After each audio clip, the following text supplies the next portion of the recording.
Chapter 1: The Miserable Coat Catastrophe. In the quaint little town of Maplewood, where everyone knew everyone else's business and gossip was the currency of the day, there lived a man named Bob and his wife, Martha. Bob was a good-natured fellow, always ready with a joke and a smile, but Martha was a different story altogether. Martha was what you might call frugal if you were feeling generous, but most folks just called her plain old miserly. Now, Bob was used to Martha's penny-pinching ways. He'd long ago resigned himself to the fact that his wife would never let a dollar slip through her fingers if she could help it. But even he had to admit that Martha had truly outdone herself on that fateful day when she decided to purchase a coat. It was a cold, blustery day in early November when Martha made her way to the local thrift store, her eyes gleaming with excitement at the thought of snagging a bargain. As she sifted through the racks of old coats, Martha's heart skipped a beat when she spotted it, a hideous monstrosity of a coat, with mismatched buttons and a patchwork of colors that clashed so violently it made Bob's eyes water just to look at it. But Martha didn't see a hideous coat. No, she saw an opportunity, a chance to save a few precious dollars by purchasing a second-hand garment instead of splurging on something new. And so, with a triumphant grin, Martha handed over her hard-earned cash and claimed the coat as her own. Bob couldn't believe his eyes when Martha returned home, proudly parading her purchase around the house like a peacock displaying its feathers. He tried to hide his laughter behind a cough, but Martha shot him a glare that could freeze hell over, and he quickly composed himself. "Isn't it lovely, Bob?" Martha exclaimed, twirling around in her mismatched monstrosity of a coat. "And the best part is, I got it for a steal. Only $10. Bob forced a smile and nodded, though inside he was shaking his head in disbelief. He couldn't understand how Martha could be so proud of such a hideous garment, but then again, he'd long ago given up trying to understand the inner workings of his wife's mind. And so, as Martha pranced around the house in her miserable coat, Bob couldn't help but wonder what other wonders of the world his dear wife had in store for him. Little did he know, this was just the beginning of Martha's miserly escapades, and there were plenty more laughs and groans to come. Chapter 2: The Dollar Dilemma. As the days rolled by in Maplewood, life settled into its usual rhythm for Bob and Martha. Bob would head off to work at the local hardware store each morning, while Martha stayed home, tending to the house and counting every penny with the precision of a seasoned accountant. But despite their routine, Bob couldn't shake the feeling that something was amiss. It wasn't until one fateful Saturday morning that Bob's suspicions were confirmed. As he sat down at the breakfast table, sipping his coffee and perusing the morning paper, Martha approached him with a solemn expression on her face. "Bob, we need to talk," Martha said, her voice tinged with seriousness. Bob glanced up from his paper, a sense of dread settling in the pit of his stomach. He knew that whenever Martha said those words, trouble was sure to follow. "What's wrong, Martha?" Bob asked, setting down his coffee cup and giving his wife his full attention. "It's about Sally," Martha replied, her voice dropping to a whisper. "I'm afraid we need to have a serious conversation about her allowance." Bob felt a sense of relief wash over him.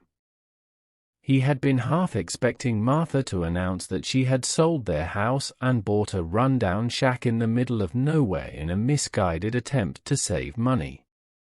"All right, Martha, let's hear it," Bob said, bracing himself for whatever absurd scheme his wife had cooked up this time. "It's simple, really," Martha said, straightening her shoulders and adopting a no-nonsense tone. We need to cut back on Sally's allowance. It's getting out of hand." Bob blinked in confusion, trying to wrap his head around Martha's logic. Sally's allowance was a measly $1 a week, as it was hardly enough to buy a pack of gum, let alone anything of substance.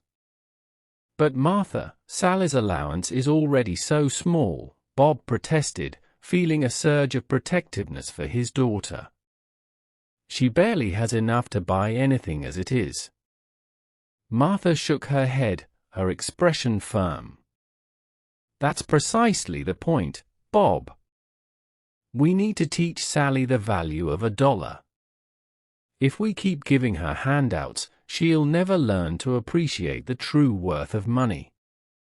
Bob opened his mouth to argue, but Martha silenced him with a steely glare. He knew better than to question his wife when she was in one of her moods. And so, begrudgingly, Bob agreed to Martha's plan to slash Sally's allowance in half, much to the young girl's dismay. As Sally tearfully counted her meager earnings, Bob couldn't help but feel a pang of guilt. He knew that Martha meant well, but sometimes her miserly ways had a way of causing more harm than good. And so, as Bob watched his daughter's disappointment, he couldn't help but wonder what other misadventures Martha had in store for them. Little did he know, this was just the beginning of Martha's penny-pinching antics, and there were plenty more laughs and groans to come. Chapter 3: The Coffee Conundrum. In the cozy kitchen of the small Maplewood home, the aroma of freshly brewed coffee filled the air as Bob and Martha started their day. It was a ritual they both cherished, the quiet moments before the hustle and bustle of the day began, sipping their morning brew and sharing the latest gossip from around town. But on this particular morning, something was amiss. As Martha poured herself a cup of coffee, Bob couldn't help but notice the mischievous glint in her eye. "What's on your mind, Martha?" Bob asked, eyeing his wife warily as she reached for the sugar bowl. Martha paused, a sly smile playing at the corners of her lips. "Oh, nothing much, just trying something new with my coffee," she replied innocently, adding an extra spoonful of sugar to her cup. Bob raised an eyebrow, his curiosity piqued. Martha was never one to deviate from her usual routine, especially when it came to her precious coffee. "2 sugars, Martha? That's a bit extravagant, don't you think?" Bob remarked, unable to hide his amusement. Martha shrugged nonchalantly, taking a sip of her overly sweetened brew. "Oh, I just thought I'd treat myself for once," she replied with a smirk. Bob chuckled, shaking his head in disbelief. Martha's definition of a treat was certainly unique, to say the least. But as the days went by, Bob couldn't help but notice a pattern emerging. Each morning, without fail, Martha would add not 1, but 2 spoonfuls of sugar to her coffee, much to the amusement of their neighbors who couldn't help but overhear Martha's boasts of her newfound extravagance. Bob couldn't help but find the whole situation utterly ridiculous. Here was Martha, the epitome of penny-pinching frugality, indulging in what she considered to be the height of luxury, an extra spoonful of sugar in her morning coffee. And yet, despite his amusement, Bob couldn't deny the nagging feeling of concern that gnawed at the back of his mind. Martha's newfound penchant for excess seemed to be getting out of hand, and Bob couldn't help but worry about the repercussions. But try as he might, Bob couldn't bring himself to confront Martha about her excessive sugar consumption. After all, what harm could an extra spoonful of sugar do? Little did Bob know, Martha's coffee conundrum was just the tip of the iceberg when it came to her penny-pinching antics.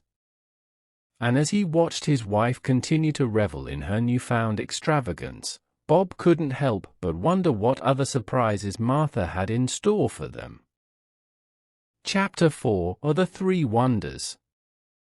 As the days turned into weeks in the bustling town of Maplewood, the peculiar antics of Martha, Bob's miserly wife, continued to entertain and bemuse the townsfolk.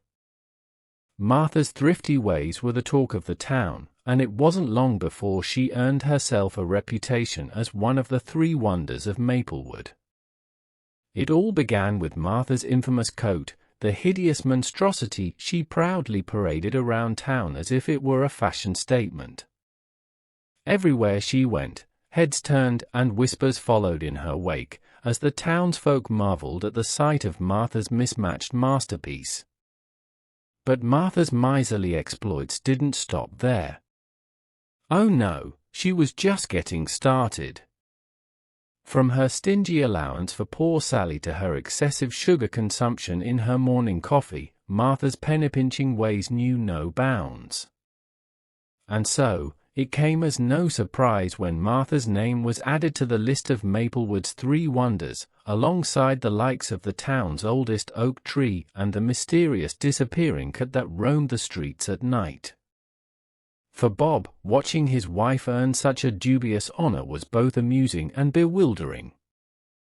He couldn't help but shake his head in disbelief as Martha proudly strutted through town, blissfully unaware of the spectacle she had become. But amidst the laughter and the gossip, Bob couldn't deny that there was something endearing about Martha's quirks. Sure, her miserly ways could be exasperating at times, but they were also part of what made her who she was, a stubborn, fiercely independent woman who marched to the beat of her own drum. And so, as Martha basked in the dubious glory of being one of Maplewood's three wonders, Bob couldn't help but feel a swell of pride for his wife. After all, how many people could say they had earned such a distinction? Little did Bob know, Martha's newfound fame was just the beginning of their adventures in the quirky town of Maplewood. And as he watched Martha continue to embrace her role as one of the town's three wonders, Bob couldn't help but wonder what other surprises lay in store for them. Chapter 5 – The Fourth Wonder emerges. As the residents of Maplewood marveled at Martha's miserly exploits and chuckled at her antics, little did they know that another contender was about to emerge in the race for the title of Town Wonder. And this contender was none other than Martha's own sister, Ethel.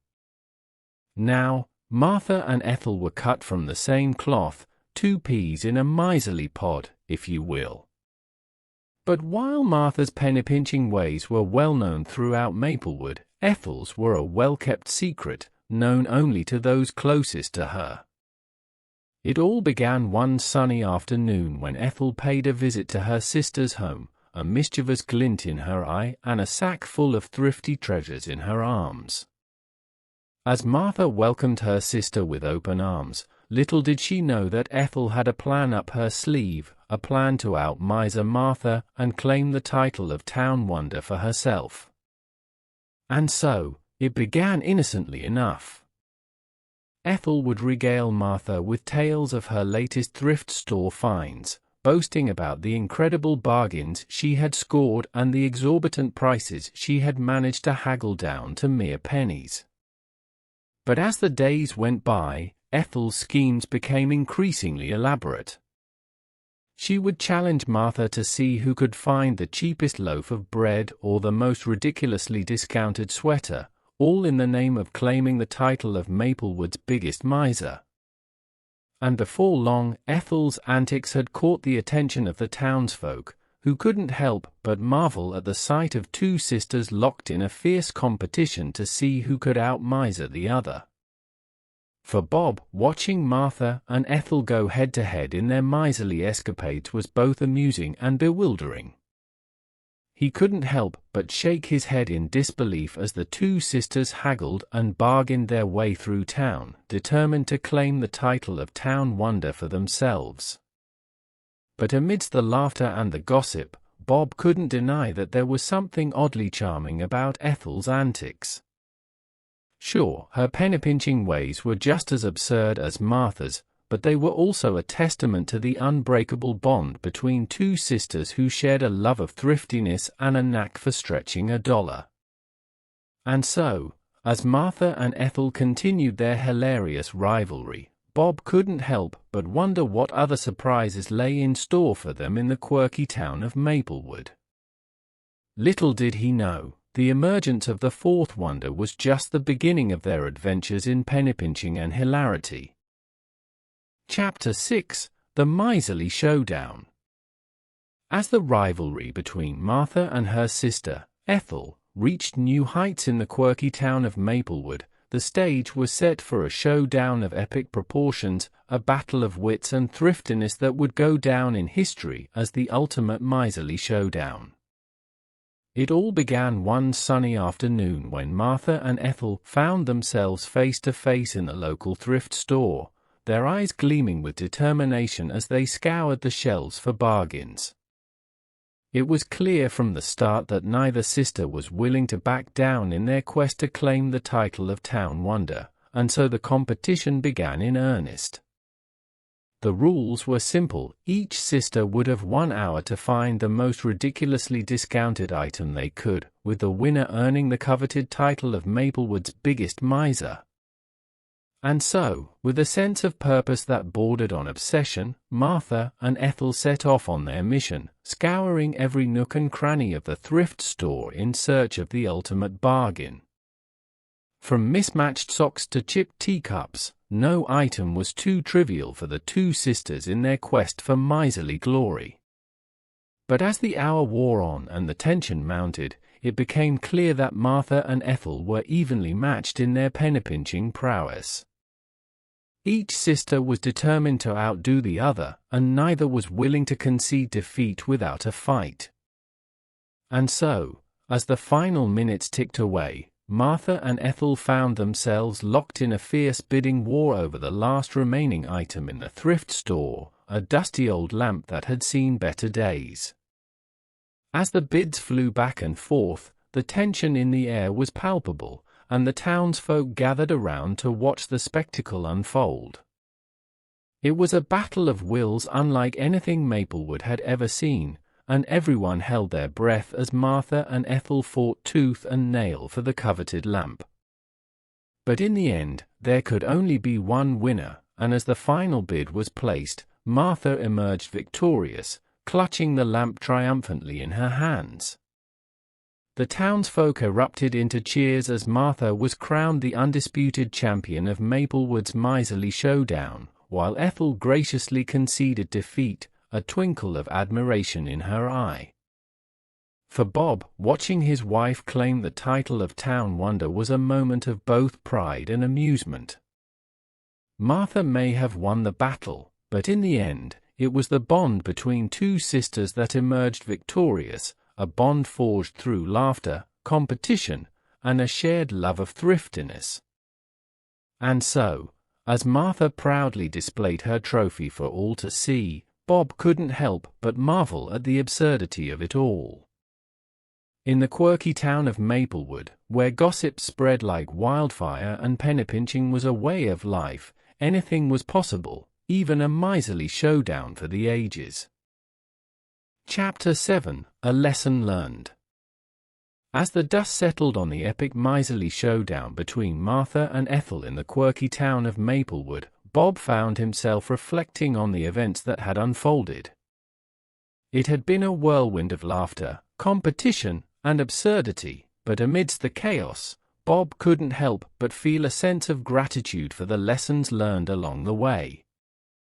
For Bob, watching his wife and her sister go head-to-head in their quest for miserly glory had been a journey of self-discovery, a journey that had taught him the true value of laughter, love, and the bonds of family. As Martha proudly displayed her trophy for all to see, Bob couldn't help but marvel at the absurdity of it all. In the end, it wasn't about who had won or lost the miserly showdown. It was about the journey they had taken together, and the memories they had created along the way. And so, as Bob looked back on the events of the past few weeks, he couldn't help but feel a sense of gratitude for the laughter and joy that Martha and Ethel had brought into their lives. Sure, their antics may have been absurd at times, but they had also reminded Bob of the importance of embracing life's quirks and finding humor in the everyday. As Martha and Ethel embraced each other with smiles and laughter, Bob couldn't help but feel a swell of pride for his wife and her sister. They may have been the town wonders of Maplewood, but to Bob, they were so much more than that. They were his family, and he loved them dearly. And so, as the sun set on another day in the quirky town of Maplewood, Bob found himself looking forward to the adventures that lay ahead. Because in the end, it wasn't about the destination, it was about the journey and the lessons learned along the way. And as Bob settled in for the night, surrounded by the laughter and love of his family, he couldn't help but smile at the thought of the adventures that awaited them in the days to come. For in the end, it was the laughter and love that mattered most, and that, Bob knew, was the greatest lesson of all.